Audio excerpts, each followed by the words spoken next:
আসসালামু আলাইকুম রহমতুল্লাহি ওয়া বারাকাতুহু। বন্ধুরা, আজ ঝ্যাক E4S এই মেশিনের স্পিড লক আনলক এবং needle bar up and down position দেখাবো। চলুন বন্ধু, শুরু করা যাক। তো প্রথমে আমরা মেশিনের নিডল বার পজিশনে আমরা চলে আসি। দেখতে পাচ্ছি নিডলটা আপ পজিশনে আছে।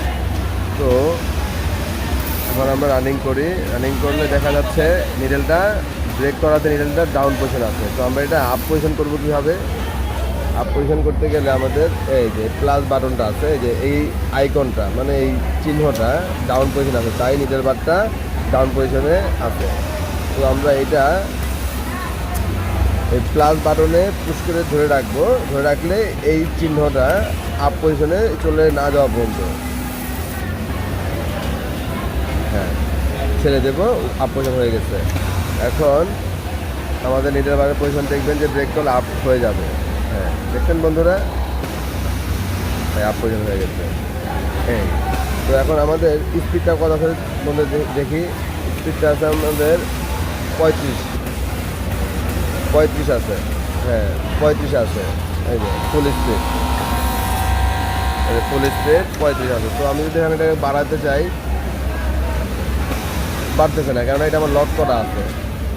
তো লক করা থাকলে আমি কি করব, মেশিনটা আপনার বন্ধ করলেও পারেন, না করলেও পারেন। তো মেশিনটা আমরা অফ না করেই করি না। আচ্ছা ওকে ফাইন, মেশিনটা আমরা বন্ধ করেই করলাম। এই যে বন্ধ করতে একটু সময় দিবেন, 2-4-5 মিনিট সময় দিতে, সরি 2-4-5 সেকেন্ড সময় লাগবে। না, একটু বেশিই লাগবে, এটা 10 সেকেন্ড সময় লাগে, কারণ এটা ঝ্যাক এই মডেলটায় বন্ধ করলে একটু সময় নেয়। এই তো বন্ধ হয়ে গেছে।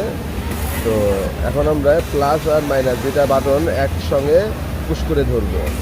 পুশ করে ধরছি। আর ওই যে আমার লেফট হ্যান্ড দিয়ে আমি পাওয়ার বাটনটা অন করে নিচ্ছি। অন করা হয়ে গেছে। এই যে অ্যাপ বাটন আসছে। এখন আমি প্লাস বাটনে পুশ করে এল প্রোগ্রামে চলে যাব। এল বন্ধুরা, আশা করি আপনারা বুঝতে পারতেছেন। এল বাটনে এটা F2, এই যে এল বাটনে আসার পর আমরা মাইনাস বাটনে পুশ করব একবার। এই যে 35 আসছে। তো এটা যদি আমি এখন প্লাস দিয়ে শুরু করি, প্লাস দিয়ে শুরু করলে কিন্তু আপনার হবে না। এটা আমাদের মাইনাস বাটন দিয়ে শুরু করা লাগবে। এই যে আবার এল আসছে, এই যে মাইনাস। তো এখন আমি মাইনাস দিয়ে ফুল কমাবো। কমানোর পর এটা একবার শেষে চলে যাবে। তো আমি ধরে রাখছি, এটা আস্তে আস্তে কমতেছে। আর এটার স্পিড আছে সর্বোচ্চ 55। এই যে যেমন 55 চলে আসছে। এখন এটা আমি 54-তে সেট হয়ে গেছে আমার। কীভাবে বুঝবো? এই যে 54। তো 54-তে আমরা সেট করবো না, আমরা এটা 50 সেট করবো। চলুন বন্ধুরা, তো আমরা আবারও পুনরায় নিচ থেকে ধরাবো, আমরা 50-এ সেট করবো।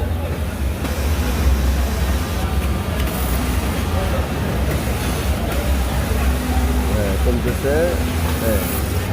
55 আসছে, আমরা 50 সেট করবো। 50 48। এটা হচ্ছে একটা স্ট্যান্ডার্ড স্পিড, মানে 4800। ওকে, এখন আমরা প্লাস বাটনে পুশ করে দেবো।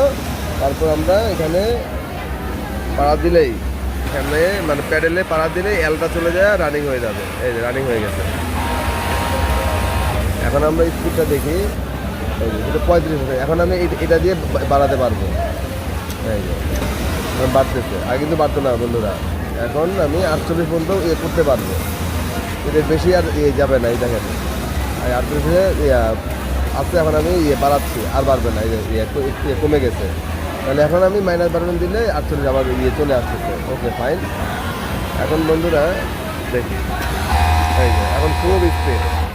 এটাই হচ্ছে স্ট্যান্ডার্ড স্পিড। এর চেয়ে বেশি স্পিড প্রয়োজন হয় না। তো বন্ধুরা, আশা করি আপনারা সম্পূর্ণ কাজটা বুঝতে পারছেন। তো আসসালামু আলাইকুম রহমতুল্লাহি ওয়া বারাকাতুহু।